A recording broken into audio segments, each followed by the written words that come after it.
continuar y ahora vamos a ver como la segunda parte de la química sanguínea, en la cual nosotros ahora le vamos a llamar bioquímica sanguínea. Permítanme un segundo, voy a compartir la parte. Permítanme. Nuevamente. Ok. ¿Se ve mi pantalla, jóvenes? Sí, profesora. Sí, profesora. Okay. Bueno, como les había comentado, vamos ahora a ver la parte de la bioquímica sanguínea. Ajá. Esta es como una segunda parte a lo que vimos ayer, la semana pasada. En realidad, todo involucra la determinación, perdón, de los analitos en la parte acuosa, en este caso. Y vamos a ver ahora otras pruebas. Pero ¿por qué ahora le vamos a llamar bioquímica sanguínea? Eh, Ahorita vamos a ver por qué le vamos a llamar bioquímica sanguínea. Para poder realizar al menos este conjunto de pruebas o hacer la determinación de este conjunto de analitos jóvenes, es importante destacar que entre ellos, ustedes se dieron cuenta ahora que estudiaron su práctica para hacer el examen previo, vienen los analitos de colesterol y triglicéridos. Esa parte es importante para nosotros considerar el ayuno, ¿sí? Dentro del metabolismo del colesterol y los triglicéridos jóvenes, es bien importante que el paciente llegue con unas horas de ayuno mínimo de 10 a 12 horas de ayuno, ¿sí? ¿Eso por qué? Porque estas grasas, el colesterol y los triglicéridos, pueden permanecer circulantes o elevados tras una ingesta cargada de este tipo de componentes, hablando del colesterol y los triglicéridos. Entonces, de alguna manera, tendríamos que garantizar que ya están en la concentración basal con estas horas de ayuno. Si ustedes recuerdan en el caso de la química sanguínea, ¿cuántas horas de ayuno le pedíamos a nuestro paciente? 8 horas. 8 horas, perfecto, Carlos, gracias. 8 horas a nuestro paciente y eran más que suficientes. En este caso, donde están involucradas el colesterol y los triglicéridos, habrá que acentuar a nuestro paciente que debe de presentarse con un ayuno de 10 a 12 horas. Ajá. Bien, hay algunas otras recomendaciones en las cuales vemos aquí, en donde se evita hacer ejercicio, no fumar o beber previos a la muestra, ¿no? Para que no nos interfiera en nuestras determinaciones, porque además el hecho de fumar o beber, jóvenes, eleva los triglicéridos, ¿sí? Entonces ahí tenemos una característica en donde pudiéramos a lo mejor nosotros tener un ruido, unas concentraciones elevadas, quizás porque el paciente está, a lo mejor en su momento está bebiendo, o que se genere también por la bebida un tipo de deshidratación, ¿sí? Y que también tengamos algunos valores pues anormales, no tanto característicos de alguna patología, sino son eventuales por no cuidar estas características. Bien, esto es en cuanto a los pacientes. Para que nosotros hagamos nuestras determinaciones de bioquímica sanguínea, también vamos a utilizar un tubo en donde yo pueda obtener suero. Les repito como la vez pasada que hay muchas técnicas que ya también hacen o determinan los analitos en plasma. Todo depende de qué tipo de reactivo estemos utilizando y que este diga en las especificaciones claramente que también se puede utilizar plasma. Si no, pues bueno, vamos a utilizar la muestra de suero, provocando una coagulación, ¿sí? Para que nosotros podamos separar perfectamente nuestro suero con una centrifugación de 15 minutos a 2500 revoluciones. Ajá, y vamos a obtener esta parte del suero. Bien, aquí es muy importante, sí, jóvenes, que cuando nosotros extraigamos la muestra, sea una muestra en la cual no dejemos mucho tiempo el torniquete, porque hay unas pruebas como proteínas totales y albúmina, la cual se nos ven afectadas cuando el exceso en el tiempo del torniquete, ¿sí? Provoca que aumenten esta parte de las proteínas. También debemos de considerar la parte de la hemólisis. Debemos de tener una muestra de calidad que no esté hemolizada. ¿Quién me dice la hemólisis a cuál de todas las determinaciones afecta más?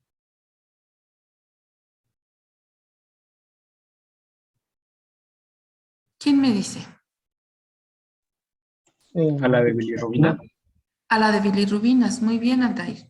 Bilirrubinas, porque recordemos que las bilirrubinas provienen de la degradación de los eritrocitos. Ajá. Entonces, de alguna manera comienza a tener ahí un error, ¿sí? En esa coloración y en esa pigmentación y en ese contenido, la muestra hemolizada. Ajá. Entonces, hay que tener mucho cuidado en la calidad de la punción, que eso es lo que nosotros sí podemos controlar como analista.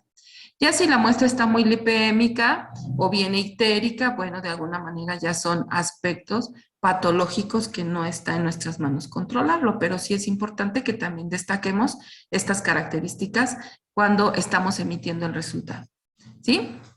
Ya que nosotros tenemos nuestra muestra aquí ya bien aforada de acuerdo a los tubos que estamos utilizando, vamos a hacer la centrifugación y aquí hay un aspecto bien importante, jóvenes, que las bilirrubinas son fotosensibles. ¿Qué quiere decir esto? ¿Qué quiere decir esta palabra de fotosensibles? Que pueden reaccionar con la luz. Exacto, Iván, gracias. Que pueden afectarse con la luz. De hecho, se pueden disminuir.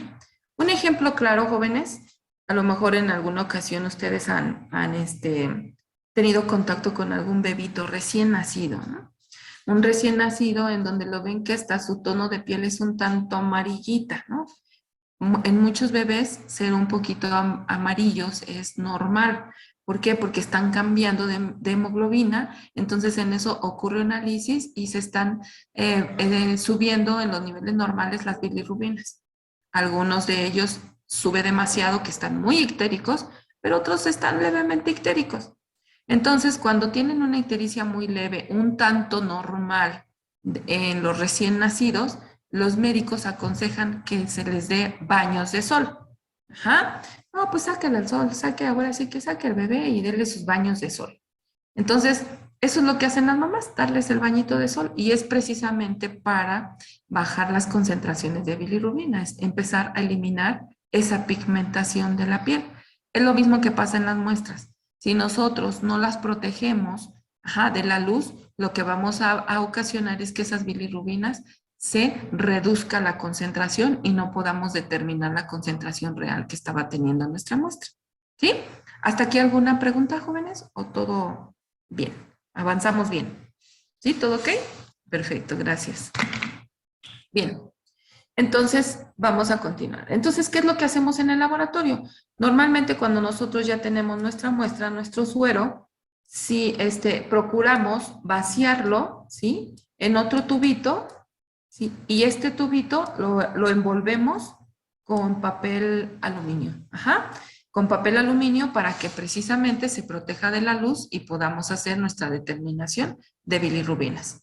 Si no vamos a hacer bilirrubinas, bueno, de alguna manera no tenemos alguna otra situación por la que tengamos que cubrirlo de la luz, pero en este caso vamos a determinar bilirrubinas, tendríamos que protegerlo de la luz. Bien, ahora aquí viene una de las situaciones por las cuales les comentaba que que agrupamos estas pruebas como bioquímica sanguínea. Cuando nosotros hablamos de una bioquímica sanguínea en ABCG, estamos hablando de un conjunto de pruebas que van a determinar de manera general el funcionamiento de un órgano. Ajá, ¿sí? Entonces, en este caso, la bioquímica sanguínea que vamos a revisar el día de hoy va a representar las pruebas elaboradas o las pruebas que vamos a revisar, van a representar de manera general la función del hígado. Ajá. Este hígado, recordemos que tiene una función a nivel organismo en la cual lo consideramos la parte química, la parte bioquímica, la parte de transformación de todos los alimentos y analitos, fármacos y todo lo que nosotros pudiéramos estar ingiriendo, lo que estuviera como contenido en sangre, en donde él de alguna manera elabora todo este metabolismo para hacer reacciones de biosíntesis, reacciones de catabolismo y reacciones de desintoxicación. Ajá. Entonces, este hígado ya de acuerdo a algunas determinaciones, ¿sí? Nos va a dar, vamos a poder utilizar o vamos a poder ver estos analitos cómo es que está de alguna manera funcionando. Solamente son algunas, son de manera general. Hay muchas otras hablando de determinación de enzimas que nos podían complementar este diagnóstico. Ajá. Pero aquí esta es la razón por la cual vamos a verlas, este conjunto de pruebas como bioquímica sanguínea. Bien, ¿por qué todas estas pruebas van relacionadas con la función del hígado? Primero, pues bueno, ya habíamos visto cuáles eran las funciones del hígado. Una de metabolismo y excreción. ¿Qué es lo que vamos a denotar con estas bilirrubinas? Pues vamos a ver porque bilirrubinas pasan por hígado para poder ser eliminadas. Metabolismo, se le confieren ciertas características a las bilirrubinas, que ahorita lo vamos a ver más adelante, para poder ser eliminadas. En el caso del metabolismo de las proteínas, pues bueno, sabemos ahí que en el hígado llegan todas las proteínas, las cuales tienen que comenzarse a sintetizar, tienen que comenzarse a dividir en albuminas y globulinas para también hacer funciones metabólicas. Y hablando también del metabolismo de las grasas, pues también en el hígado participan la transformación, ¿sí? El desdoblamiento y de alguna manera la síntesis de varios de estos analitos para poder ser también utilizados por el organismo. Entonces, si se dan cuenta, aquí tenemos a las pruebas que van a representar en ABCG nuestra bioquímica sanguínea. Ajá, que son todas estas. Y son las que vamos a ver, cada una de ellas. Bien, hablando de las proteínas un poquito, podemos ver que, pues bueno, de alguna manera ya ustedes revisaron en sus asignaturas de morfofisiología, desde biología de la prepa, ¿no? Desde la secundaria, sabemos que son macromoléculas que tienen varias funciones. Algunas de ellas, pues, son de algún modo estructurales, ¿sí? De transporte, sobre todo la albúmina, y bueno, entre ellas tienen muchas funciones hasta enzimáticas, ¿no? Entonces, estas proteínas totales, pues, también tienen esta función a nivel del organismo demasiado importante, que también se vuelven una parte nutricional indispensable en la parte del organismo. Entonces, esta ingesta abundante que hacemos como humanos de proteínas, bueno, como en este caso como animales, que podemos consumir alta cantidad de proteínas, todas ellas pasan al metabolismo del hígado. Bien, entonces eso los vuelve de gran importancia para que nosotros tengamos que hacer o no sea de utilidad la cuantificación de este tipo de macromoléculas, hablando de proteínas totales. Aquí el método más utilizado, jóvenes, para realizar en suero es el método de Biuret. Ajá. Este método de Biuret lo que va a hacer es que en presencia de iones cobre, ¿sí? Los grupos aminoterminales, ajá, o sea, estos van a reaccionar en un medio alcalino y se va a producir un complejo de color azul-violeta. Este complejo de color azul se va a poder leer a 560 nanómetros, ajá, al espectro visible, ¿sí? Y precisamente empieza a dar una coloración intensa azul, entre azul y moradito, y esto va a estar directamente proporcionado a la concentración de proteínas en la muestra. Pero este es el fundamento, grupos aminos de la proteína en función, o la proteína detectar, de todas las proteínas en un suero que pudieran contenerse y haciendo un enlace, ¿sí? Peptídico con el cobre 2+ en el medio alcalino y que se produzca un complejo azul-violeta. Para que nosotros hagamos esta determinación, jóvenes, al igual que en química sanguínea se utilizan diferentes sistemas, en donde uno tenemos que considerar la solución blanco, la solución patrón y la muestra. Ajá. En cada una de ellas recuerden que tenemos que darle exactamente las mismas condiciones de la técnica para que las podamos utilizar. Es decir, si aquí en la siguiente, en las condiciones que tengamos que incubar a 37 grados centígrados por 5 minutos, tendríamos que en su momento pues incubar los 3 tubos, ¿sí? Que si vamos a determinar que las vamos a dejar a temperatura ambiente, pues bueno, los 3 tubos se quedan a temperatura ambiente. Ajá. Todas deben de estar trabajadas con las mismas condiciones. Cuando nosotros ya tenemos nuestro sistema montado y listo para la lectura, pues vamos a leer las absorbancias. Vamos a obtener la concentración de proteínas de la misma manera que algunos otros analitos con la absorbancia de la muestra entre la absorbancia del patrón por la concentración del patrón. Aquí, ojo, tenemos un valor de normal, en este caso, tenemos un valor del patrón en la concentración de 4.9 gramos por decilitro. Si ustedes se fijan aquí, esta concentración es muy elevada. Habíamos visto que en glucosa, en urea, en creatinina y en ácido úrico eran miligramos sobre decilitro. De aquí nos damos cuenta de la magnitud de proteínas que podemos encontrar en el suelo. Ajá, son concentraciones muy elevadas. Entonces, por eso las unidades de reporte son de gramos sobre decilitro. Bien, por lo tanto, los valores de referencia pues van a estar dados en gramos sobre decilitro, ¿sí? Aproximadamente, bueno, los valores más comunes son de 6.4 a 8.3 gramos sobre decilitro. Hablando de unidades diferentes, hablando de gramos sobre litro, estamos manejando de 64 a 83 gramos sobre decilitro. ¿En qué patologías podemos ver ciertas alteraciones?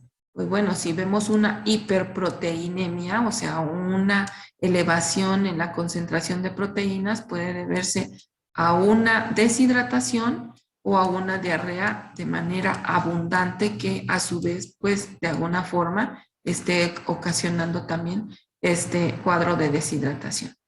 En el caso en el que las proteínas se encuentren por debajo, ¿sí?, de los valores de referencia, puede ser por algún síndrome de inanición o alguna mala absorción, lo cual nos lleve a una desnutrición, ¿sí? Tenemos un síndrome nefrótico y o causado por unas hemorragias. Ajá. Entonces, eso es lo que nosotros podemos llegar a determinar o podemos llegar a poder distinguir cuáles son las posibles patologías, y muchas de ellas pues de alguna manera es porque precisamente no llegue pues quizás a hacer su función el hígado, o porque tengamos que empezar a ver cuáles son las posibles causas por las que se encuentran pues por debajo o por encima de los valores normales. Pero bueno, aquí va un poquito más relacionada la función del hígado quizás con la albúmina. Ajá. Esta albúmina, la cual es su principal función, es transportar sobre todo analitos solubles. Ajá. Entonces ella lo que se encarga es de estarlos transportando, hablando de ácidos grasos, hormonas esteroideos, algunas drogas, estamos hablando drogas de manera general, tanto de medicamentos como algún otro tipo de drogas que se utilicen. Esta albúmina es la que se encarga de transportar muchas de ellas, que son insolubles, antibióticos que también tienen las mismas características, y las bilirrubinas en su momento, ¿sí? Entonces, esta parte de transporte de la albúmina, pues da quizás la parte importante del hígado, porque esta va a ser sintetizada o se va a provenir precisamente del metabolismo hepático del hígado. Entonces, esta es la función principal de la albúmina. ¿Cómo determinamos albúmina en las técnicas más comunes de laboratorio? Pues bueno, vamos a utilizar albúmina más un verde de bromocresol, o mejor llamado, un bromocresol sulfontaleína, ¿sí? En este caso se van a generar puentes de hidrógeno, ¿sí?, de forma aniónica, precisamente con la albúmina, y vamos a formar un complejo, en este caso es verde, en el cual se va a leer a 600 nanómetros con un pH ácido, si se fijan, de 3.8. Entonces, así es como hacemos esta determinación de albúmina utilizando este fundamento. Bien, el sistema sugerido para la albúmina, jóvenes, es este. Vamos a tener nuestro tubo blanco, nuestra solución patrón y nuestra muestra, ¿sí?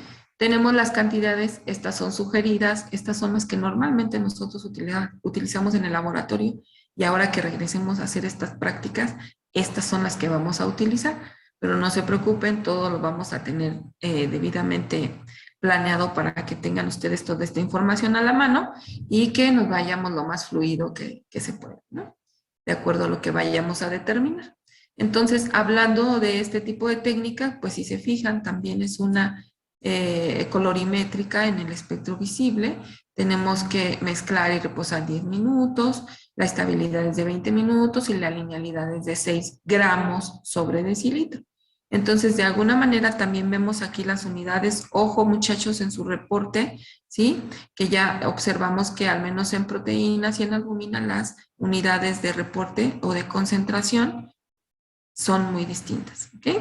Entonces, por favor, para que lo consideren. Los cálculos son de la misma manera, absorbancia de la muestra entre absorbancia del patrón por la concentración del patrón, que en este caso el patrón es de 3 gramos sobre decilitro.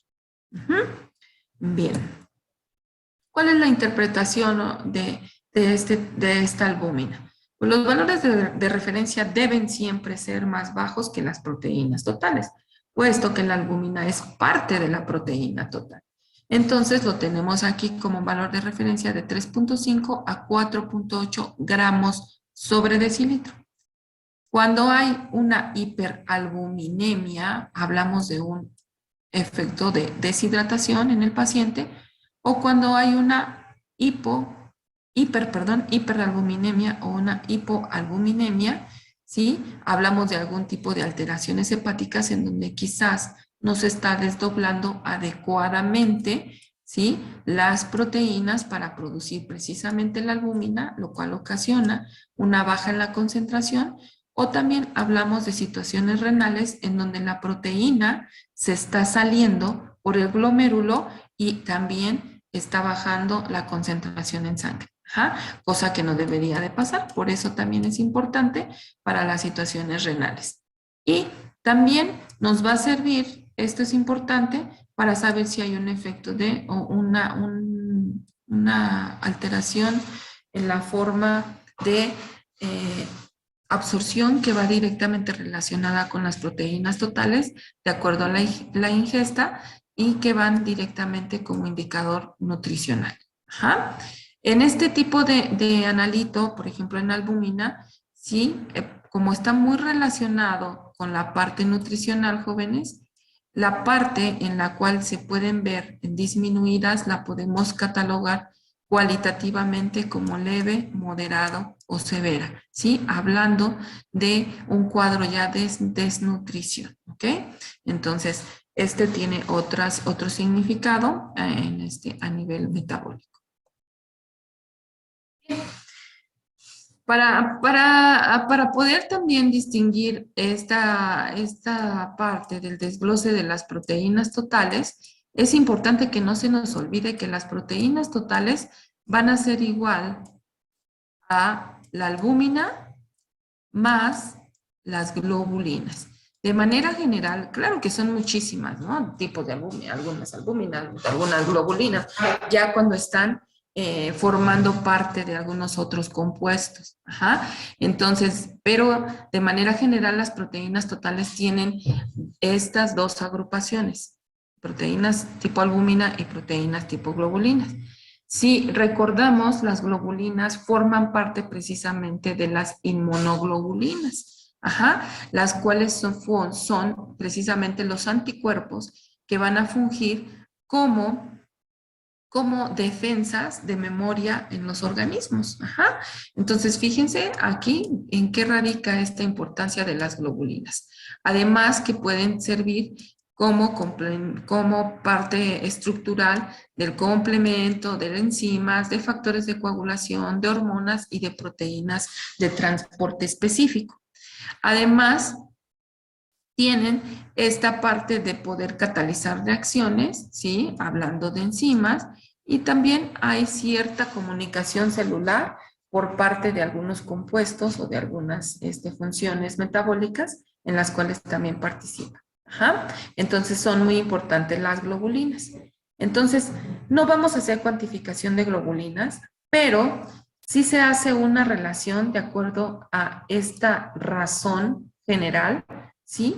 Para poder obtener la relación de albúmina globulina, ¿sí? Entonces, yo quiero que si les pongo un ejemplo en donde las proteínas totales son 8.5 gramos sobre decilitro, es igual que la albúmina les haya dado 3.2 gramos sobre decilitro más las globulinas. ¿Cuánto sería la concentración de globulinas, jóvenes? ¿Quién me dice? Sería de 5.3. Efectivamente, sería de 5.3. Ajá. Entonces ya tenemos nuestra relación, ya tenemos nuestra concentración de globulinas. Ahora vamos a obtener una relación llamada AG. Esta relación de globulinas, ¿sí? Relación AG, perdón, que es albúmina globulinas, se va a determinar con esta fórmula, que no es más que una sustitución a esta fórmula general. ¿Por qué? Porque vemos que la albúmina 3.2, aquí en nuestro ejemplo, ¿sí? 3.2 en gramos sobre decilitro, y las proteínas totales, que habíamos dicho que era 8.5, menos, ¿cuánto habíamos dicho? ¿3 punto qué, jóvenes? ¿5 punto qué? 5.3. 5.3. ¿Cuánto nos daría la relación AG, jóvenes?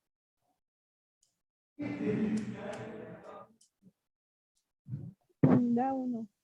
1. ¿Cuánto nos daría? 1. De 1. ¿No? Ok, 1. ¿Un qué? De acuerdo a nuestra relación matemática.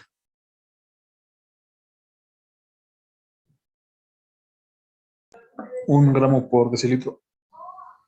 ¿Cree? No, no es cierto. No, porque se cancelan las unidades, ¿no? Exacto. Entonces, la relación albúmina-globulina, jóvenes, es adimensional. No tiene unidades. ¿Ok? Entonces, y precisamente, entonces, si nosotros tenemos estas concentraciones y vemos que los valores de referencia de relación AG, albúmina-globulina, oscilan entre el 1.2 y el 2.2, pues tenemos que aquí esto está normal. Y no vemos ninguna unidades de reporte. Ajá. Entonces, ojo, ¿para qué sirve esta relación AG? A muchos médicos les sirve esta relación AG para poder hacer algunas observaciones en algunas alteraciones a nivel renal o a nivel hepático, ¿sí? E incluso también a nivel nutricional. Entonces, para esto se utiliza la relación albúmina-globulina. ¿Hasta aquí alguna pregunta, jóvenes? ¿Todos vamos bien? ¿Todos ok? Sí. Ok. Una pregunta, profesora. ¿Qué Sí, pasa si las adelante. globulinas están bajas o están altas? ¿Qué patologías pueden tener? Recuerde, vamos a interpolar estos valores a las funciones. Si recordamos, si están por debajo de los valores normales, nos va a interferir en la formación de antiglobulinas. Nos va a interferir quizás en la transportación de algunos analitos específicos. Nos va a interferir quizás a lo mejor en algunos componentes del complemento. Si se dan cuenta, las globulinas como que participan más en esa parte inmunológica. Entonces, tendría también si es muy baja esta concentración, haría alguna reacción precisamente en esa parte inmunológica, en donde tengamos cierta deficiencia. Ajá. Sí, Osmar, quedó claro. Sí, maestra, gracias. Muy bien, gracias. Bien, ahora vamos a ver la parte de los lípidos totales. Y luego esta imagen que tenemos aquí, que yo espero que ustedes ya hayan comido, ¿no? Pero pues bueno, siempre, de alguna manera, a esta hora sí estamos como que un poquito desnutridos, ¿no? Porque no hemos comido, pero bueno. Los lípidos totales, jóvenes, en realidad son macromoléculas también, que dentro de ellas van a tener una composición, se van a derivar varios lípidos más sencillos, en los cuales también van a tener funciones metabólicas, pero que a su vez también generan un problemita cuando ya los tenemos de forma indiscriminada, ¿no? En las concentraciones en sangre, cosa que ya todos nosotros nos podemos imaginar por qué. Esto aquí en esta imagen mostramos que los lípidos totales pues pueden en su momento llegarse a acumular precisamente en las arterias y ahí es donde emerge el problema. Pero hablando de la función normal, porque pues tampoco nos vamos a perder de comer esas grasas que dicen los especialistas, ¿no? Que son adictivas, que yo creo que sí, ¿no? Entonces, esas grasas que en su momento nosotros tenemos que consumir es porque tienen esa función también metabólica importante, en donde una de ellas es, pues primeramente, ser parte del almacenamiento de energía, ¿no? Como combustibles. Aunque se almacenen en la lonjita, se almacenen en la piel y se almacenen en donde no queremos que se vean, porque ya tenemos un exceso, pues bueno, en algún momento cuando nosotros hagamos ejercicio será la parte que se va a empezar a utilizar de manera de combustible. También posee un gran rendimiento que hace almacenaje en tejido adiposo, que va ad hoc a lo que les acabo de comentar, perdón, y las otras funciones es que forman parte de algunas estructuras, sobre todo para hacer síntesis en algunos órganos internos para la recuperación, porque pues bueno, de alguna manera son componentes celulares. Entonces, esas características y además de que forman son componentes de diversas hormonas, y sobre todo hormonas, muchas de ellas de tipo sexual. Entonces, vemos que su composición, su presencia en el organismo también resulta muy importante. Entonces, dentro de los lípidos tenemos estos derivados, algunos que van a estar, a lo mejor que ya les suenan a ustedes un poquito familiares. Dentro de los lípidos simples están los triglicéridos o los triacilglicéridos, está el colesterol, ¿sí? Los lípidos compuestos, los cuales ya tienen alguna combinación con proteínas o con carbohidratos, en los cuales también ya tenemos algunas moléculas muy importantes, como las lecitinas, ¿sí? Que son parte de los fosfolípidos, algunos glucolípidos o los lipoproteínas, en los cuales ya tienen ciertas funciones más específicas.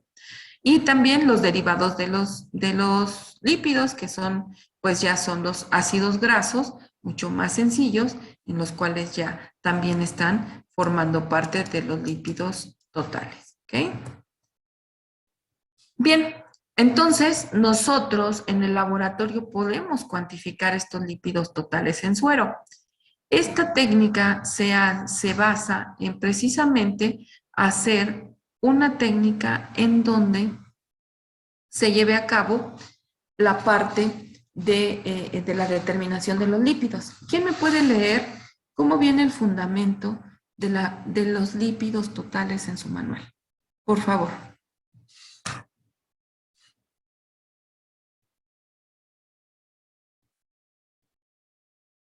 ¿Cómo viene?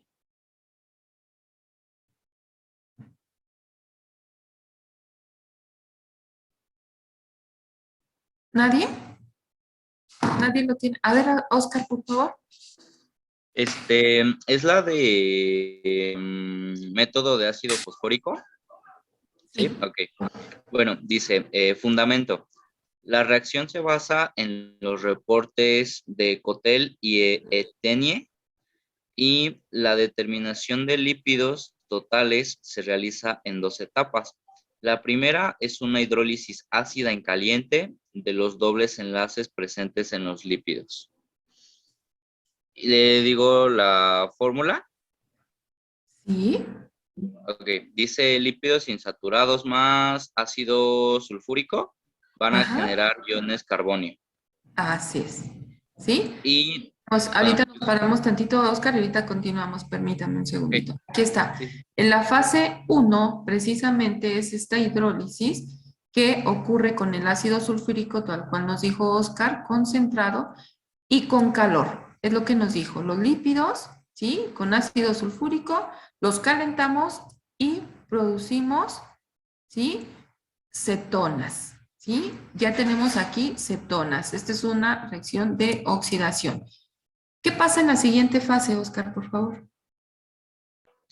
Ok, dice, la segunda etapa es una reacción colorimétrica, donde los iones carbonio formados reaccionan con el carbonilo del ácido fosfórico vainilla, llamado también fosfovainillina.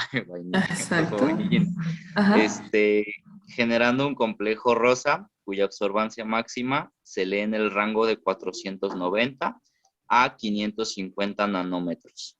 Ok, muy bien. Ok, este complejo rosa, ¿se acuerdan que les dije que era un complejo rosa o rojo?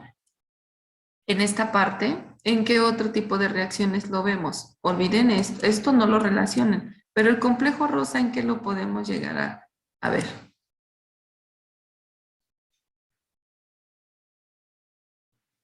¿Se acuerdan que les dije en química sanguínea que se formaba un complejo de color rojo o rosa?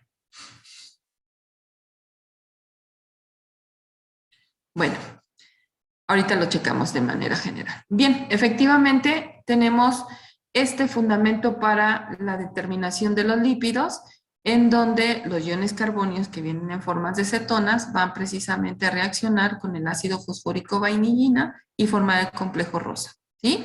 Si se fijan, lo primero que estamos haciendo es liberando los iones carbonio para que ahora estos den la cuantificación en una reacción colorimétrica. Ajá. Bien. En la primera fase, jóvenes, ¿qué era lo que estábamos utilizando? Estábamos utilizando ácido sulfúrico. Y si se fijan, el sistema de estándar de muestra y de blanco lo vamos a trabajar de la misma manera. Utilizamos un tubo para la solución patrón o la solución estándar, utilizamos un sistema, y utilizamos otro para la muestra. En donde en esta técnica pues se llevan 50 microlitros y no más. Aquí, en esta parte, jóvenes, perdón que lo regrese así, en esta parte ya que tenemos nuestro sistema es donde vamos a aplicar el calor. ¿Ah? Y vamos a hacer precisamente la hidrólisis ácida. En la segunda fase, ahora sí vamos a hacer la reacción de cuantificación, la que va a ser precisamente la formación del complejo rosa, colocando 1 mililitro del reactivo fosfovainillina o ácido fosfórico de vainillina, como nos decía su compañero, ¿sí? En la solución patrón y en el hidrolizado de la muestra. ¿Qué quiere decir el hidrolizado? El producto de lo que yo ya calenté en esta reacción, de lo que yo ya generé, los iones carbonio, las cetonas, ¿sí? Ese producto, ese sobrenadante, ese hidrolizado, ahora lo voy a poner en contacto con el reactivo, ¿sí? De fosfovainillina. Por eso dice aquí claramente, hidrolizado del patrón e hidrolizado de la muestra. Ajá.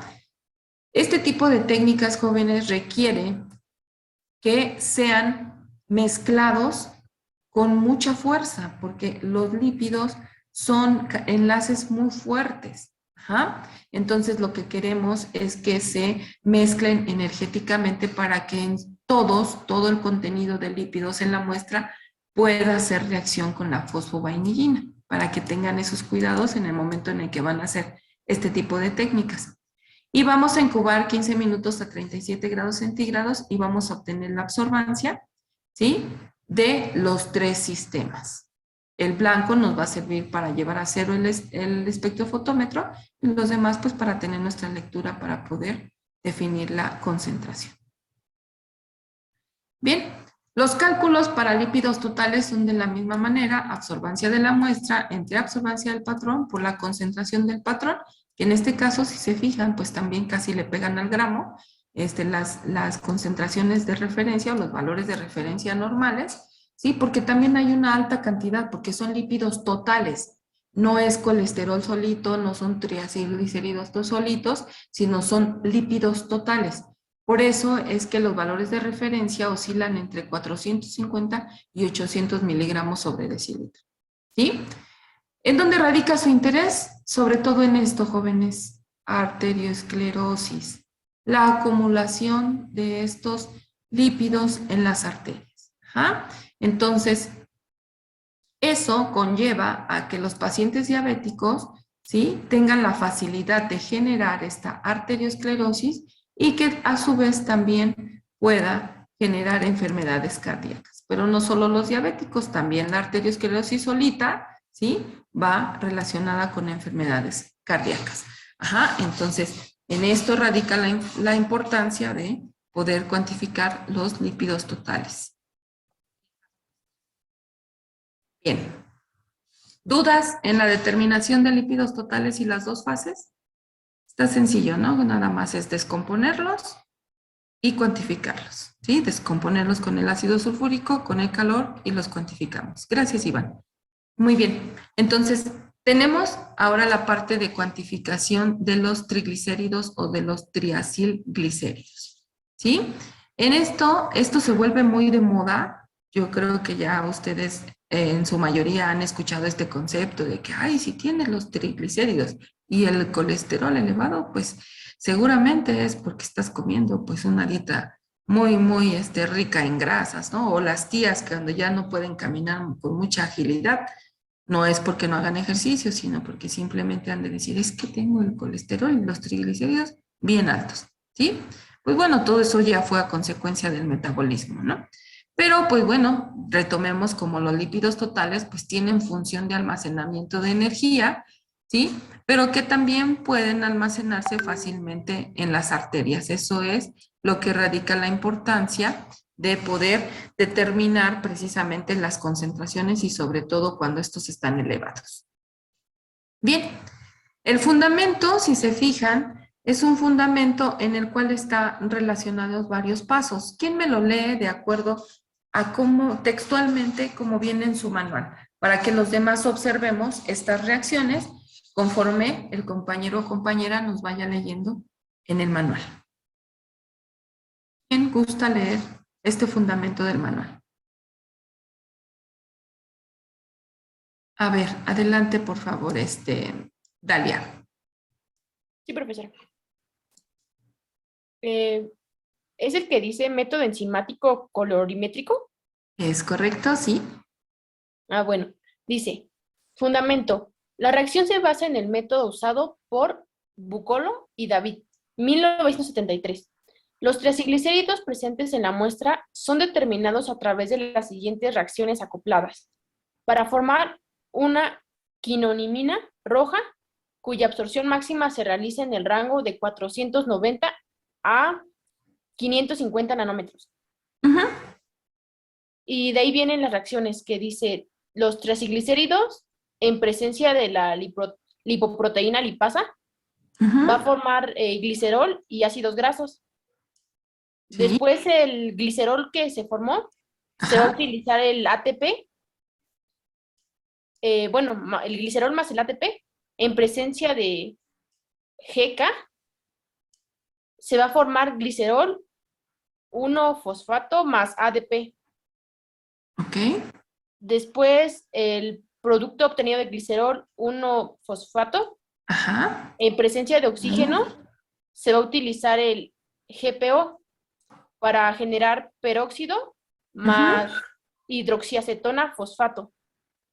Ok. Y después con el peróxido que se fue de la reacción anterior, que son 2, más 4-aminofenazona más clorofenol, va a formar ahora sí la quinonimina roja. Así es, la quinonimina roja. Y vemos reacción de, aquí, Trinder. ¿Ok? Vemos nuestra reacción de Trinder. Muy bien, Dalia, gracias. Y aquí vemos toda una descomposición o un desglose a través de la de la acción de las enzimas. En este caso, glicerol sinasa, glicerol fosfato oxidasa y acá la peroxidasa. Ajá, hasta que llegamos a la quinonimina roja. Esto es al final una reacción de Trinder en donde ocurre que el peróxido con la 4-aminofenazona pues produce el compuesto de color, ¿sí?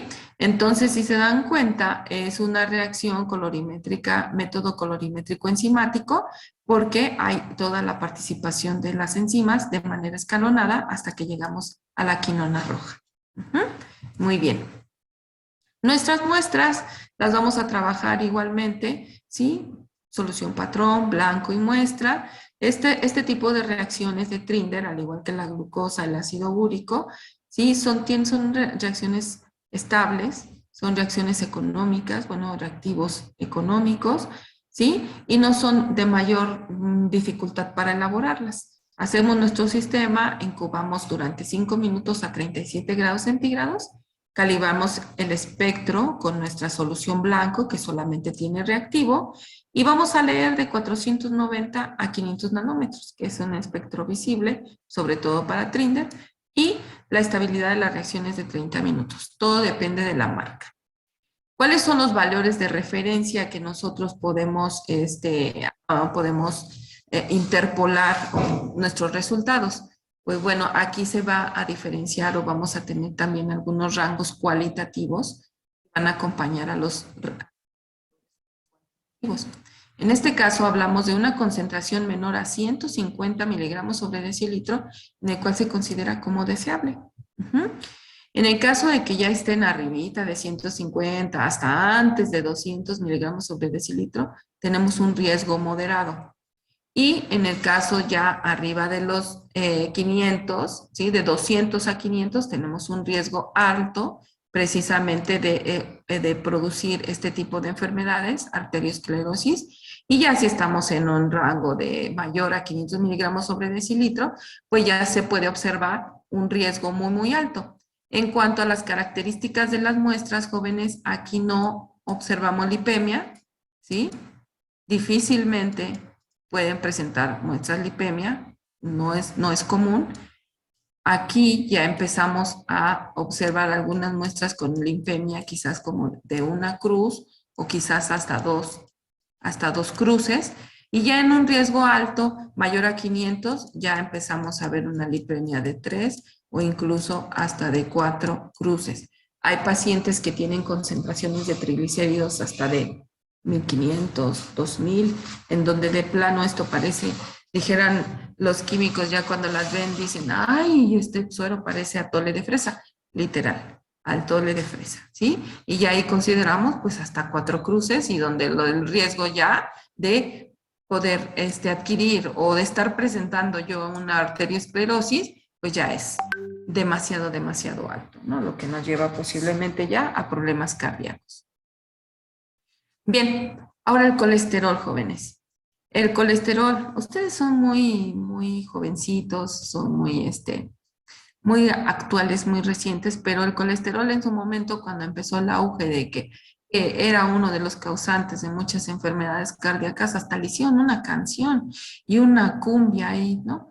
Del colesterol. Entonces, pues ya ahora en la actualidad, pues ya muchas personas, muchos adultos que incluso no son BQDs ni son QFBs o no se dedican a la parte del diagnóstico, tienen bien sabido qué es el colesterol, ¿no? Tienen bien sabido que el colesterol por concentraciones bajas es mejor, ¿no? Porque hay de alguna manera mucho riesgo ya en la ingesta de los alimentos y más en la actualidad que hay tantos alimentos ya multiprocesados en los cuales tienen una gran cantidad de colesterol y de sales que pues en su momento pues sí van a llegar a afectar al organismo.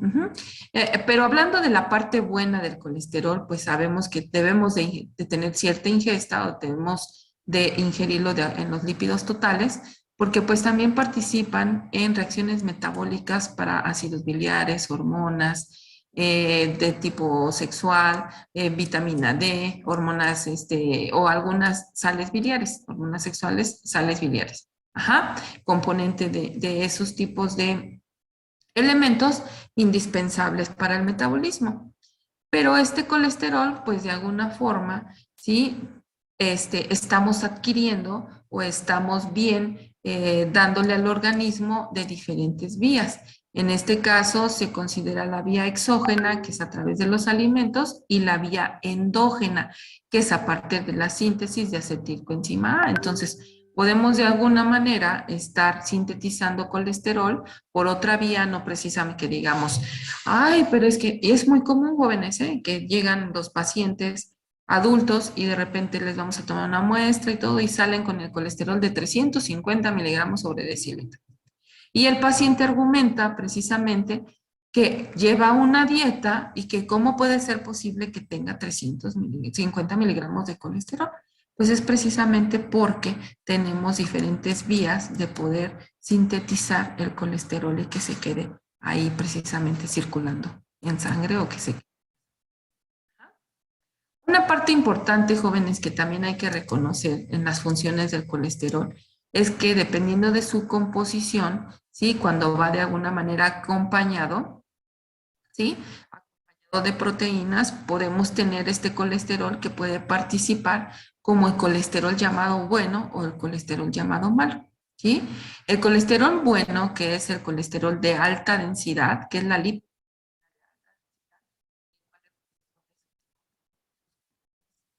esenciales, se encarga precisamente de sacar el colesterol malo, ¿sí? Vean aquí el dibujito, de sacar el colesterol malo, que es el colesterol, la lipoproteína de baja densidad, ¿sí? Mientras esta se está acumulando aquí en las arterias para formar la arteriosclerosis, bueno, el bueno intenta estar sacando todo este concentrado, todo este acúmulo de grasa o de lipoproteína de baja densidad, ¿sí? Que no fácilmente se puede eliminar. Entonces, aquí tenemos, por eso dicen, ¿es del colesterol bueno o del colesterol malo? Es de acuerdo a estas características bioquímicas que tiene cada uno de ellos y las funciones que van a llevar a cabo, precisamente, sobre todo ahí en las arterias, para evitar pues las arteriosclerosis. Bien, ahora por favor le vamos a pedir a Iván que nos lea el fundamento de la determinación de colesterol. Sí, un segundo. Sí.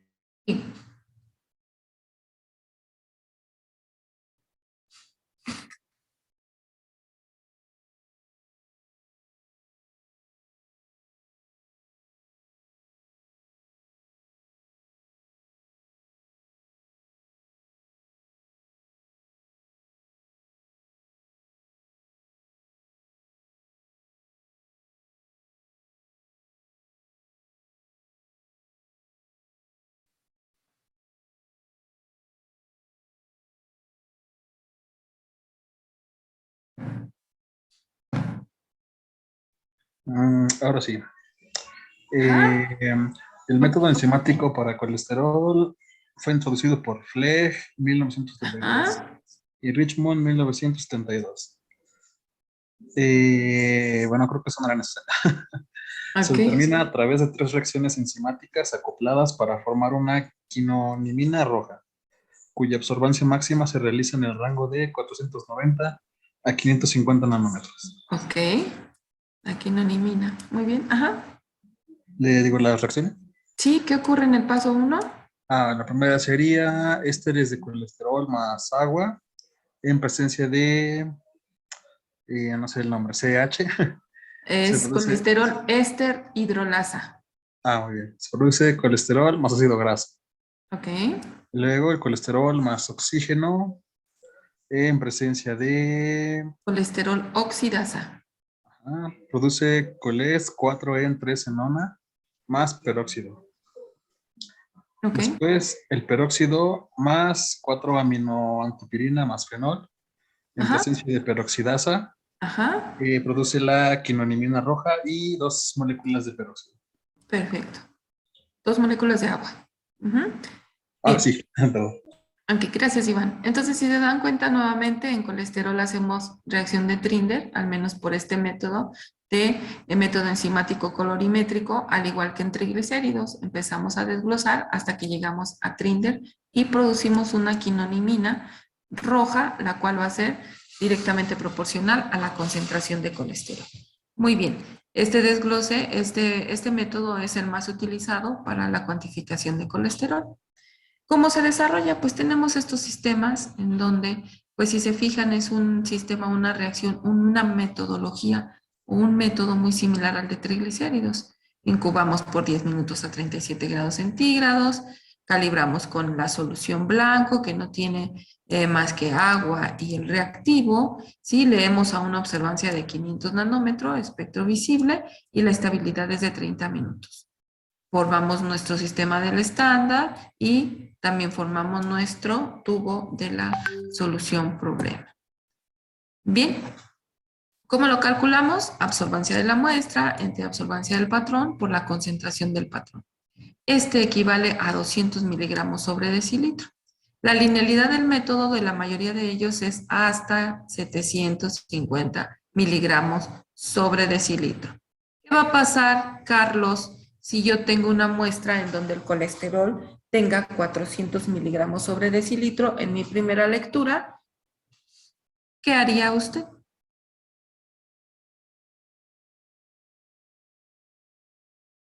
¿Quién, Carlos? ¿Yo? Carlos García, por favor. Ah, ¿puedes repetir la pregunta, por favor? Ajá. Yo estoy haciendo mi método de mis muestras y de repente una muestra me sale con una concentración de 800 miligramos sobre decilitro. ¿Así la reportó? No, en ese caso ya perdería validez la prueba, ¿no? ¿Qué haría, Carlos? ¿Puede ser que se pueda diluir? Se diluye. Ajá. Para que tengamos la supuesta mitad de la concentración y ahora sí entre en la linealidad y tenga un resultado confiable. ¿Sí? Muy bien. ¿Queda claro para todos esta situación de linealidad, jóvenes? Sí, que es muy importante que vean. Muy bien. Sí, Gracias. profesora. Gracias, jóvenes. Entonces, los valores de referencia van recomendado, menores a 200 miligramos sobre decilitro. Moderado, hablando de riesgo, de 200 a 239, mucho más corto que en triglicéridos. Y alto, mayor a 240 miligramos sobre decilitro. ¿Ah? Entonces, estos son los valores de referencia que se manejan normalmente, los más comunes, para la comparación de las concentraciones de colesterol. Bien. ¿Hasta aquí alguna duda, jóvenes? Vamos a entrar a nuestro último analito, que es bilirrubinas, pero quiero que pongan mucha atención en porque es un poquito diferente a las otras. ¿Todo bien? Sí, ¿Todo profesor. ok? Sí. Sí, profe. Muy bien. Gracias, muchachos. Bien, entonces, vamos a ver las bilirrubinas. Hablando de las bilirrubinas, jóvenes, que son un producto de degradación del grupo hemo, de la hemoglobina, que ya vimos en biometrías hemáticas, ya vimos que era la hemoglobina, ¿sí? Que está dentro del eritrocito y que cuando este eritrocito ya se muere, esta hemoglobina, ¿sí? O este grupo hemo se degrada y ahora se convierte en bilirrubinas. Ajá. Estas bilirrubinas es un producto, aquí miren, aquí tengo un pequeño, que no, acá no lo había visto.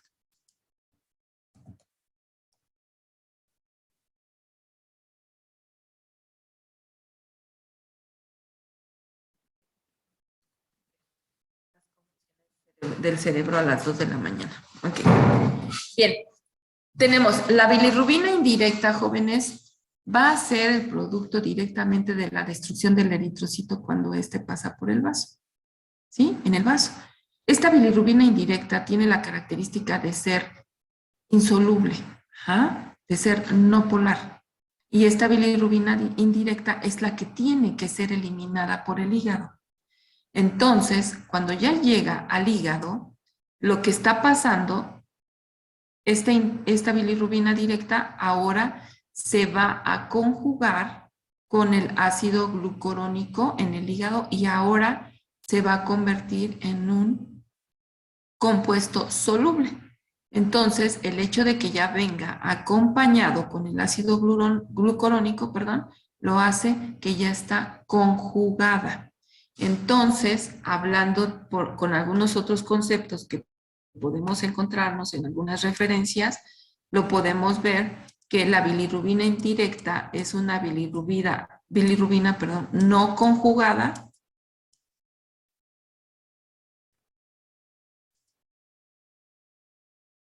y la bilirrubina directa es una bilirrubina conjugada. ¿Ja? Ya tenemos algunas características.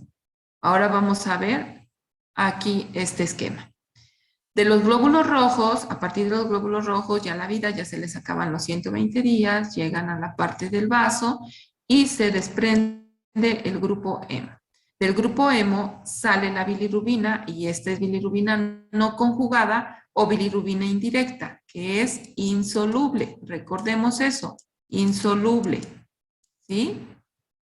Insoluble o igual a no polar. ¿Ok? Son características bioquímicas importantes.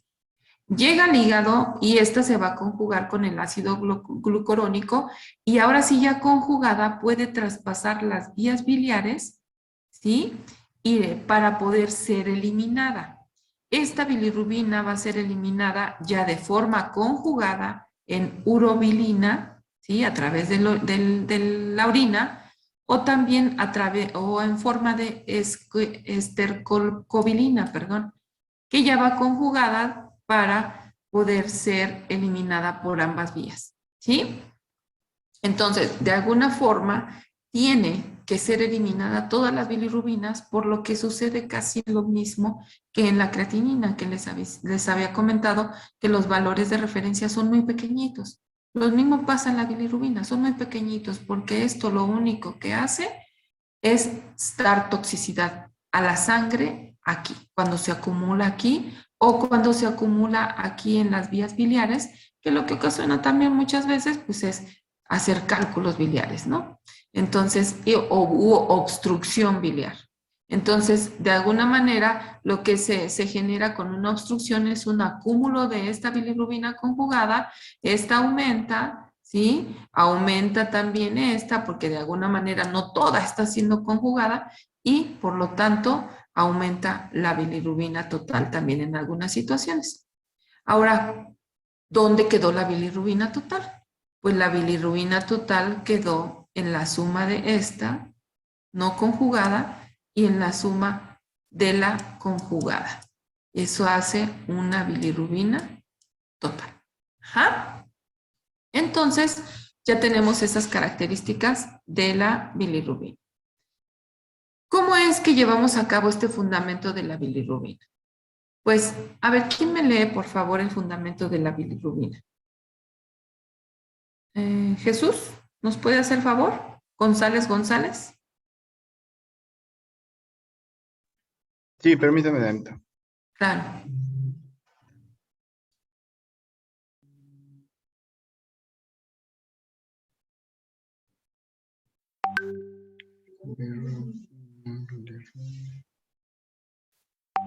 Está aquí. Fundamento. La reacción se basa en el método reportado por Van der Berg. La bilirrubina conjugada reacciona directamente con el ácido sulfanílico diazotado, formando azobilirrubina, un compuesto que puede leerse en el rango de 520 a 580 nanómetros. Okay. El ácido sulfanílico diazotado se obtiene mezclando ácido sulfanílico con nitrito de sodio. La bilirrubina no conjugada requiere el uso de agentes solubilizador, llamado también desarrollador, que puede ser el metanol, cetrimida, dimetilsulfóxido o benzoato de cafeína, para que la reacción de diazotación se lleve a cabo. Ok. Muy bien, muchas gracias, Jesús. Bien, entonces, ¿qué ven de diferencia en la cuantificación de la bilirrubina directa y la cuantificación de la bilirrubina total? ¿Qué pueden observar de diferencia? El desarrollador. El desarrollador. Muy bien, Saúl. Saúl, por favor, dígame usted, el desarrollador.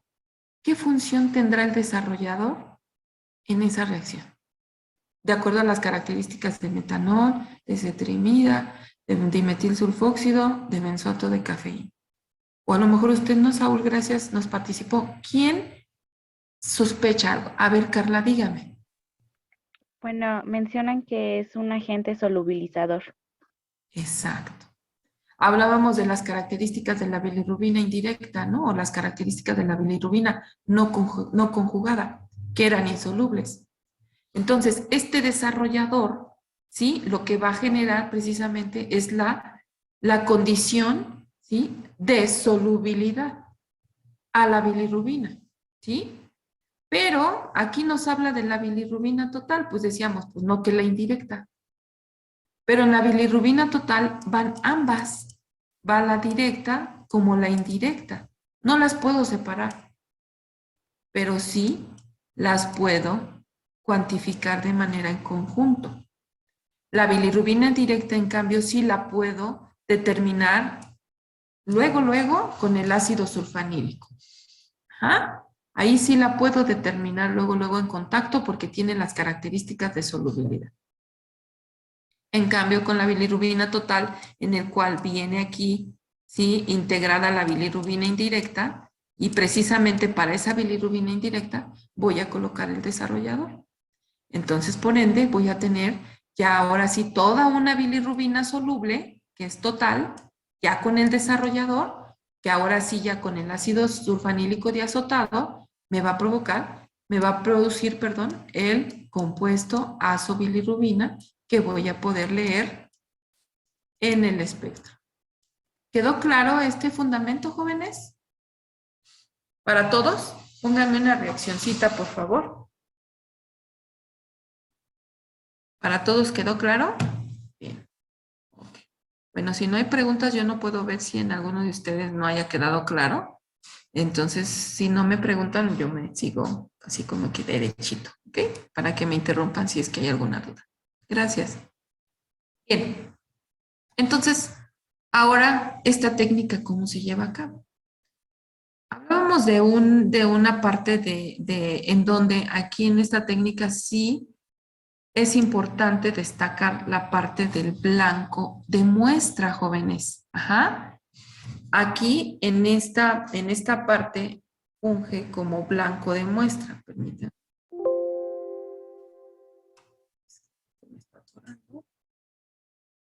Y aquí.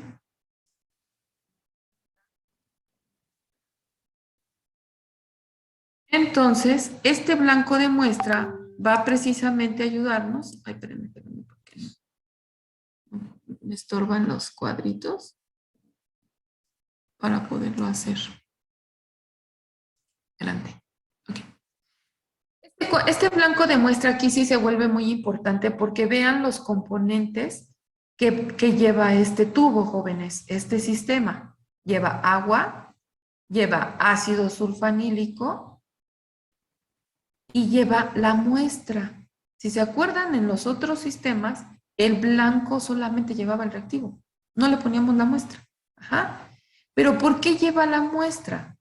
Porque si se dan cuenta, en estos sueros, que esto le tomé una fotito hace ratito a estos sueros, si se fijan, las tonalidades son distintas y no quiere decir que esté ictérico, ¿sí? Tienen esa tonalidad precisamente por esa constante destrucción de eritrocitos y que en su momento, constante destrucción normal, ¿sí? Que está produciendo esta pigmentación en nuestros sueros, pero son diferentes.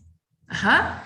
Entonces, cuando yo veo un suero ictérico, cuando me mandan a elaborar unas pruebas de bilirrubina porque quizás sospechan de algún problema hepático y los problemas hepáticos se denotan en sueros ictéricos, como el que tenemos aquí, ¿sí?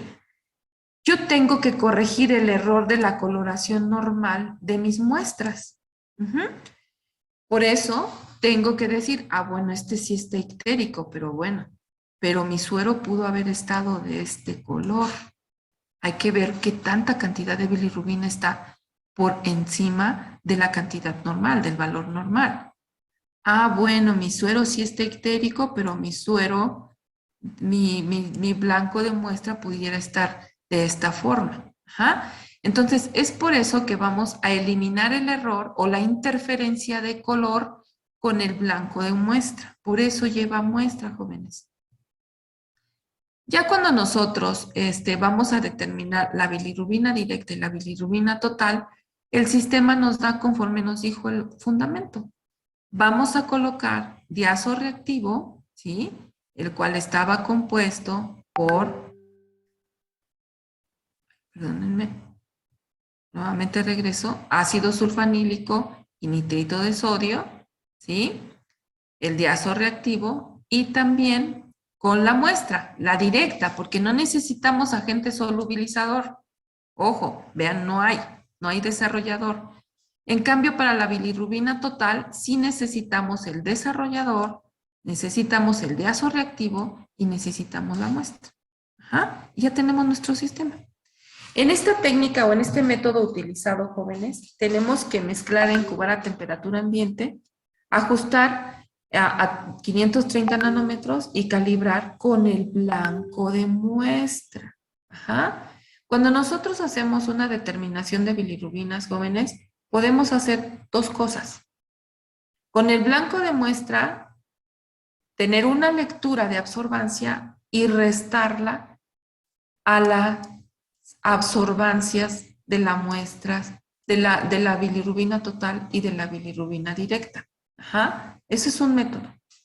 Hay algunos químicos o algunas personas que lo que hacen es poner el espectro, ¿sí?, a 0 con el blanco de muestra y ya no tienen que restar.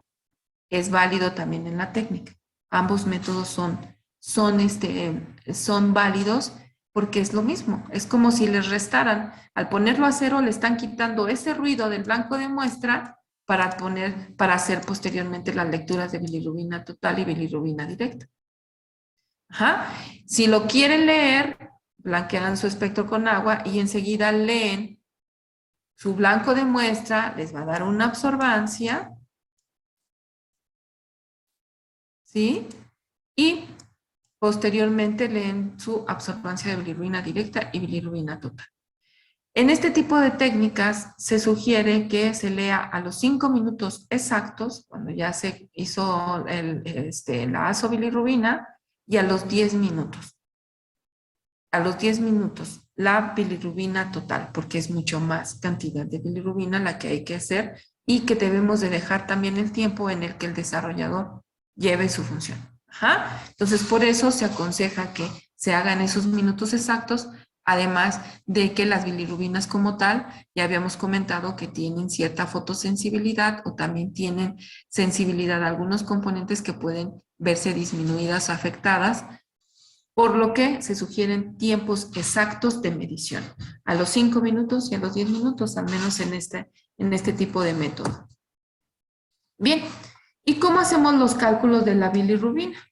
Pues los cálculos de la bilirrubina, jóvenes, es donde hacemos que la bilirrubina directa es igual a la absorbancia de la muestra blanco. Ah, miren.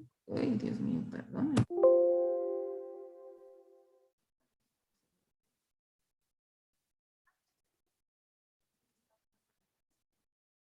Es la absorbancia de mi muestra problema menos la absorbancia del blanco de muestra.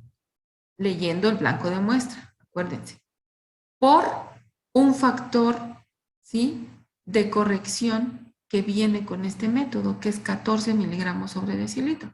Este factor es obtenido a través de una solución estándar y leyendo las absorbancias, en el cual ya utilizando los reactivos de este kit, podemos utilizar este factor de corrección de 14 miligramos sobre decilitro. Para la bilirrubina total también tenemos la absorbancia de la muestra menos la absorbancia del blanco, pero aquí lo vamos a multiplicar por 19.1 miligramos sobre decilitro. Estos son algunos ejemplos. Hay algunos kits que cambian el factor, hay algunos kits o algunos reactivos que traen estándar de bilirrubinas y que lo tenemos que hacer igual que los otros métodos, armar nuestra solución estándar, leer nuestra absorbancia y ahora sí obtenerla de acuerdo a las ecuaciones que usamos en los otros analitos. Pero la mayoría, pues, les es más cómodo utilizar estos métodos en donde se multiplica solamente por el factor. Ajá. Ya que tenemos estas concentraciones, ahora utilizamos la razón que yo les había comentado, en donde la bilirrubina total, ¿sí?, es igual a la bilirrubina directa más la bilirrubina indirecta. Nada más que yo ya voy a tener la bilirrubina directa por cuantificación de mi método y la bilirrubina total, que también la voy a cuantificar por mi método. Pero la bilirrubina directa no la cuantifico, porque ese es insoluble. Acuérdense, así solita no la puedo cuantificar. Entonces va aquí. Entonces aplico la de bilirrubina total es igual a la bilirrubina directa más la bilirrubina indirecta. Entonces, en el momento en el que yo quiero saber la concentración de la bilirrubina indirecta, pues lo que hago es despejar la fórmula y tengo que resulta la bilirrubina total menos la directa. Y ya tengo la bilirrubina indirecta. Entonces, cuando yo veo la linealidad del método, pues también me doy cuenta que en bilirrubina directa, que debe de ser mucho menor concentración o en menor concentración que la bilirrubina total, porque aquí viene emergida de metiche esta, y tenemos que hasta 10 miligramos sobre decilitro o hasta en bilirrubina total hasta 20 miligramos sobre decilitro en este método. Ajá. ¿Cuáles son los valores de referencia? Observen lo que yo les había comentado, que son concentraciones muy pequeñitas. Va de 0 a 0.4 miligramos sobre decilitro en la directa, de 0.7 a 1.1 miligramos sobre decilitro de la total y de la indirecta hasta 0.8 miligramos sobre decilitro. ¿Cuál es el aspecto importante de poder determinar clínico, de poder determinar las bilirrubinas?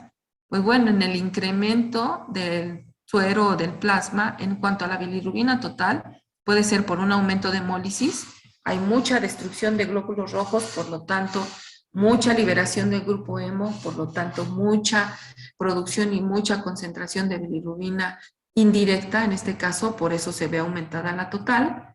En alteraciones genéticas, que también ocurre, que también hay hemólisis, ¿sí?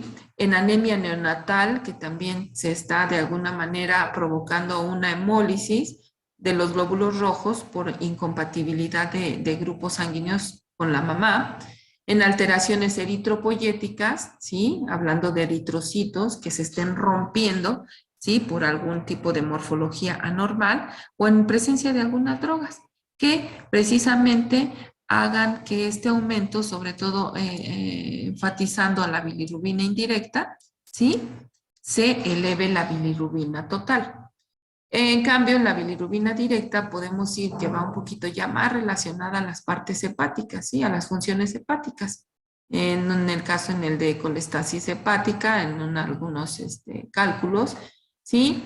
Y algunas alteraciones genéticas y también hepáticas que también de alguna forma tengan unas alteraciones o unas malformaciones quizás en los tubos biliares que estén provocando esa obstrucción o que no favorezcan el flujo de eliminación de bilirrubina directa, por lo tanto se vea aumentada.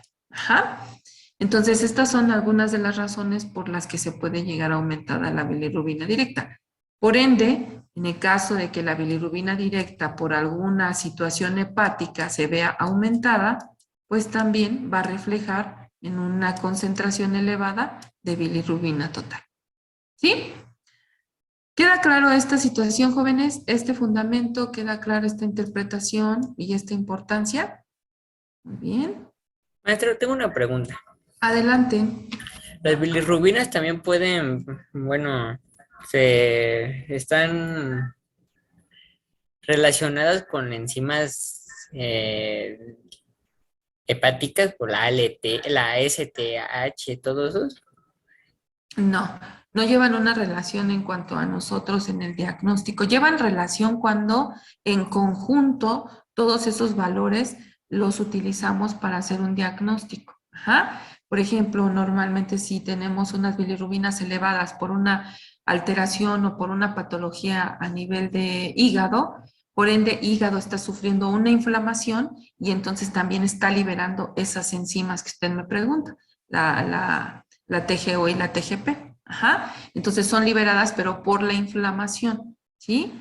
Puede ser que también por alguna situación en la de obstrucción y que la bilirrubina no esté siendo eliminada adecuadamente, se está concentrando mucho en la parte hepática, mucho en los conductos biliares y eso también provoque inflamación y se desprendan esas enzimas. Ajá. O sea, ya en conjuntos pueden dar lugar al desprendimiento de esas enzimas por la inflamación o simplemente el mal funcionamiento del hígado está provocando que todo se esté liberando o se esté aumentando.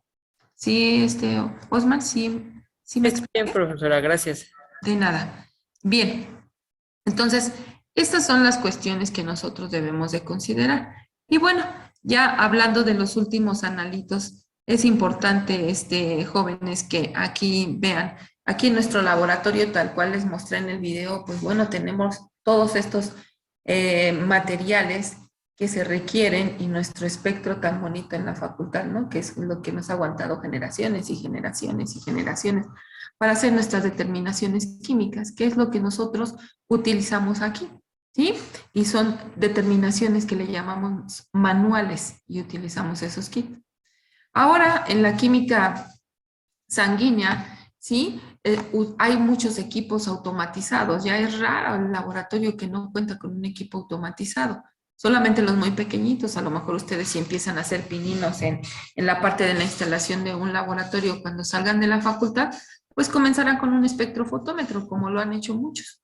Ya posteriormente, cuando aumenten la cantidad de pacientes atendidos, pues bueno, ya podrán de alguna manera alquilar o comprar algún equipo automatizado que pues de alguna manera que les aumente la sensibilidad, la sensibilidad sobre todo, porque los reactivos, muchos de ellos se pueden utilizar de manera manual.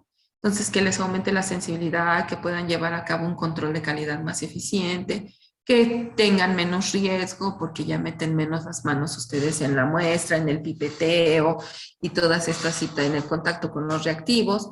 Ya todo esto se reduce o se aumenta la eficiencia en este tipo de equipos. Y estos equipos que están aquí los pueden ver a lo mejor medios monis o que digan, ay, muy grande. Pero son equipos que ya tienen, pues yo creo que fácil tiene como unos 30 años de antigüedad y tendrá como unos 20, fácil. O sea, ya el auge de la tecnología ya está así o más sofisticada, ¿no?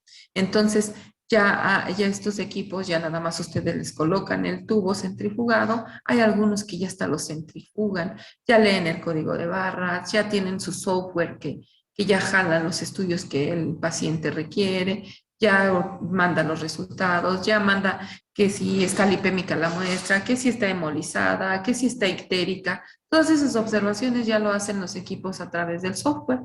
Entonces, ya de alguna manera han de decir, pues entonces, ¿para qué vamos a hacer los químicos ahora ya? Si ya nada más se pone la muestra, ¿no? Ahorita van a ver, yo tengo este video aquí, que espero que sí se me haya cargado. Así, para que lo vean, por favor. Este módulo,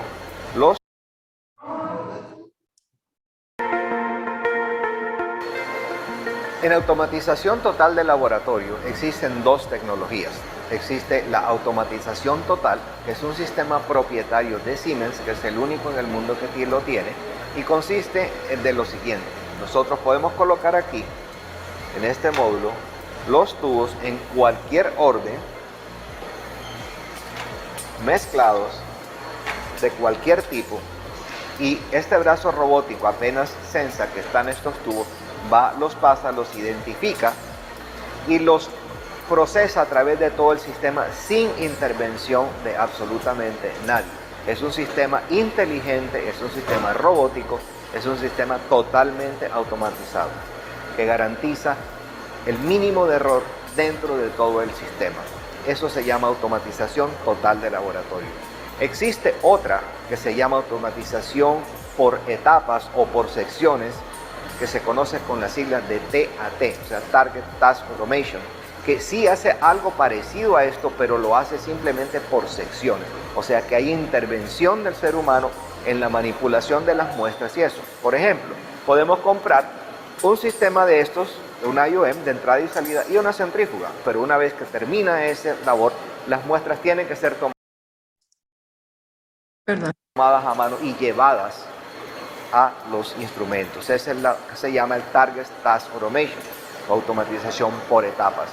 Pasteur es el único laboratorio que tiene la automatización total. Eso quiero que sea muy claro tanto para nuestros clientes como para los médicos, para el público en general. Somos los únicos y Siemens es el único que tiene esta tecnología a nivel mundial. Por eso Pasteur puede ofrecerle a todos ustedes la mejor tecnología, la mayor calidad, la mayor reproducibilidad y ofrecer garantías de unos resultados absolutamente y totalmente confiables. Pasteur, como siempre, a través de 69 años, se coloca nuevamente como el laboratorio de mayor tecnología de toda la costa, uno de los mejores del país y un laboratorio a nivel mundial. Este Apptio, todo este sistema totalmente automatizado, robotizado e inteligente es para ustedes, para el público, para Barranquilla, para la nación. Ajá, ¿cómo ven? ¿Cómo ven, muchachos? ¿Sí? Así o más el comercial del Pasteur, ¿no? Y si se dan cuenta, hasta se podían observar las celdas de la centrífuga, porque ya hacía todo, ¿no? El equipo lee el código de barras, lee la parte aquí miren, aquí están las celdas de la centrífuga, en donde pues él solito también ya saca las muestras, lee el código de barras y ya hace absolutamente todo. Entonces, pues decimos, no, pues es que sí, ya, ¿no? Como que Pasteur, como tener el trabajo. Pues no se preocupen, jóvenes. Aquí los BQDs, que son la parte del cerebro, ¿sí? De todas estas técnicas, que no hay más que comprender los fundamentos de lo que está haciendo nuestra reacción, de lo que está pasando allá adentro, ¿sí? Comprender el fundamento del espectrofotómetro, ¿sí? Para que ustedes sin problema entiendan qué está pasando aquí adentro. ¿A qué me refiero que entiendan o se comprenda qué está pasando adentro?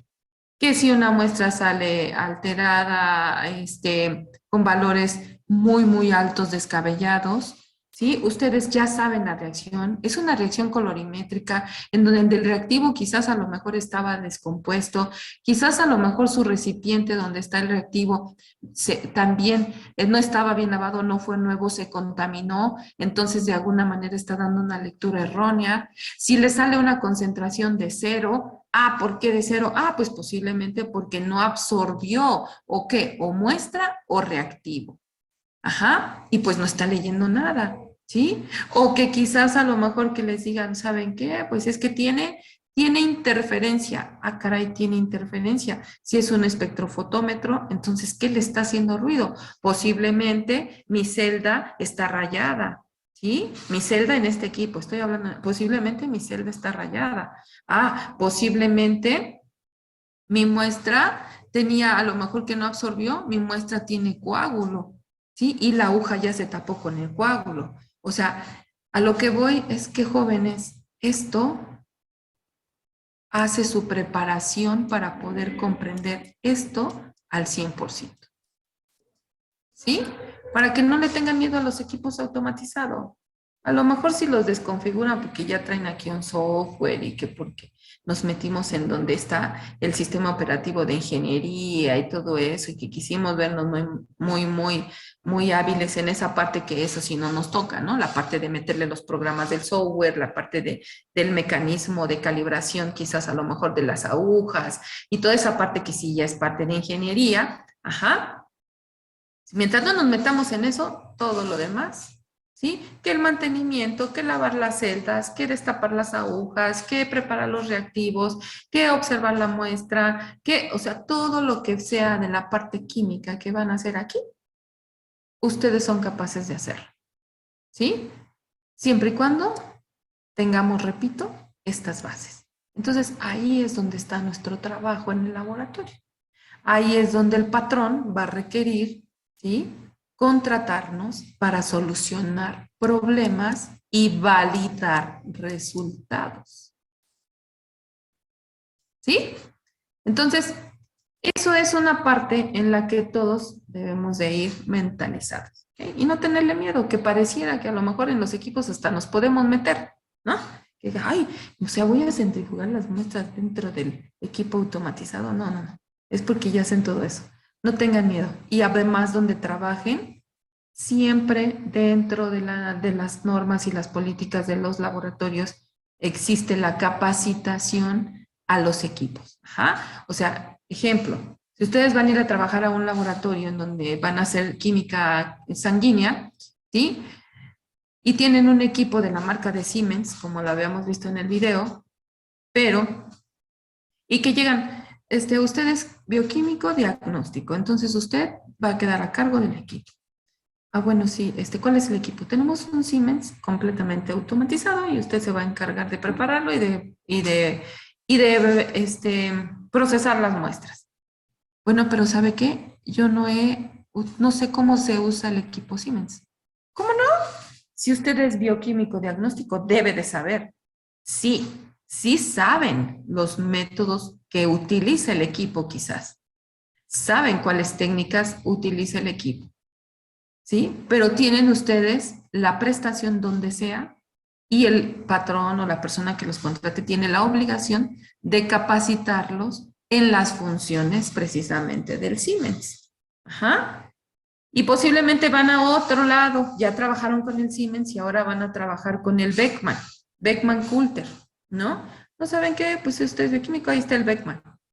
Bueno, y no se parecen, muchos equipos no se parecen entre ellos, aunque tengan los mismos fundamentos, el software y el funcionamiento en varios es distinto. Entonces, ustedes tienen la prestación y tienen también la obligación, el patrón, de capacitarlos ahora con el equipo Beckman. ¿Sí me explico? Entonces, pero nada más en funcionamiento, jóvenes, nada más en funcionamiento, porque en fundamentos ustedes leen los insertos o la información de los reactivos e inmediatamente se dan cuenta que son reacciones enzimáticas o colorimétricas o enzimáticas colorimétricas o de algunas de impedancia, de citometría de flujo o otro tipo de técnicas. Ajá, ya con eso ya lo saben. ¿Dudas hasta aquí, jóvenes? ¿Dudas? ¿Dudas? ¿No todos? ¿Todos ok? ¿Los 45 ok? O bueno, los 5 ok. Ok. Muy bien. Bueno, entonces, bien. Gracias. Bien, entonces, vamos a ver qué es lo que vamos a hacer en el reporte. En el reporte, jóvenes, yo igual que la de parte de química sanguínea, les voy a subir los datos de absorbancia de todos los analitos que revisamos para que ustedes elaboren su reporte de la misma forma. Ahí vienen los datos por equipo. También les voy a activar la parte del manual en Word para que ustedes lo suban en formato Drive.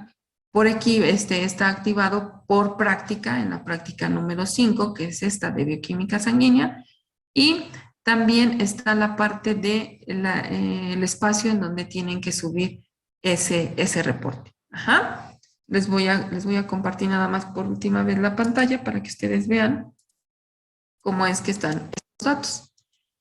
Aquí en esta parte, en esta diapositiva, vienen las absorbancias y las concentraciones de las soluciones patrones de cada uno de los analitos.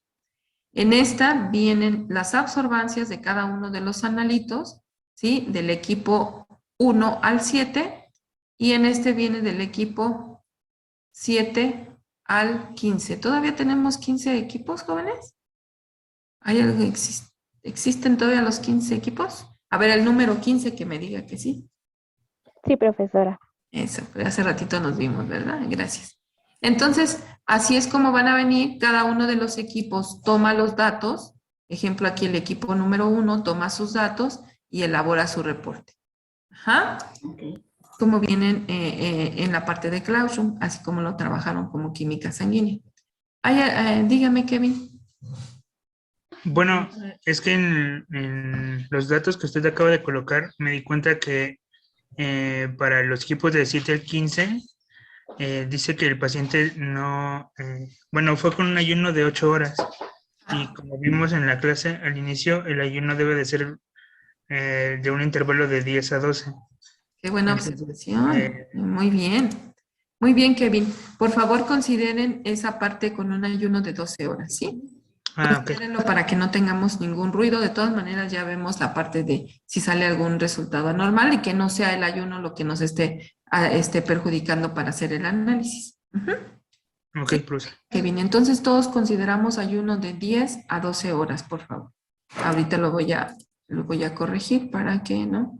Es en este, ¿verdad? Que le dejamos aquí. Que luego compartí ya lo acabo de corregir. Ahorita se los mando ya corregidos.